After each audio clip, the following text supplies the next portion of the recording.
How's it going, everyone? In the 5th round with the 149th overall pick, the Packers ended up going QB Sean Clifford. And Gutekunst did declare that in the draft they would be getting a QB, especially since we didn't get a veteran. And, well, they picked their choice in Sean Clifford. So he is the quarterback out of Penn State. He is 6'2", 218 pounds, and ran a 4.62 40-yard dash. So the dude's pretty mobile, pretty quick, and athletic. And he ended up with a RAS score of 9.02. For his time at Penn State, he ended up playing 5 years. And in his senior year, he had his best year pretty much. Had a 64.4% completion percentage, which he increased his completion percentage every year that he played.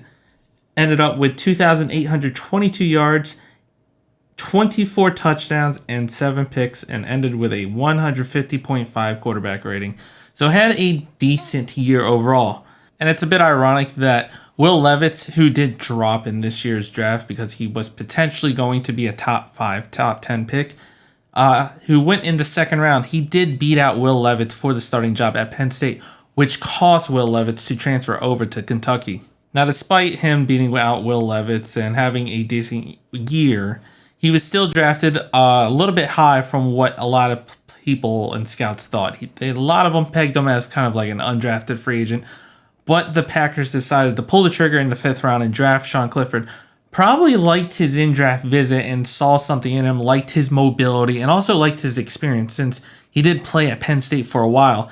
And also, slightly ironically, yes, he's a rookie this year, but he's a few months older than Jordan Love, so there's that. Sean Clifford not only is mobile, he's pretty good off the play action, but despite all that and all his time at Penn State, a lot of Penn State fans, from what I read, they kind of pulled their hair out with him, and it was a up and down relationship with him. Sometimes he would impress you thoroughly, and then there are other times where you were wondering what the heck he was doing. He had some questionable decision making. He doesn't have the strongest arm. His accuracy is inconsistent. His timing is inconsistent. And he just doesn't wow you in one facet of being a quarterback. He kind of just is okay across the board. And the biggest part is his experience, since he's played quarterback for such a long time, and the fact he's got some decent mobility. Now, the drafting of Sean Clifford does not mean that there's going to be a quarterback competition. This is still Jordan Love's job. And he's probably, most likely, unless Sean Clifford shocks the heck out of us or the Packers go in a different route, it's Jordan Love's job. We all know it's Jordan Love's job. We're just looking for a backup right now. That we do have Danny Etling still in the roster.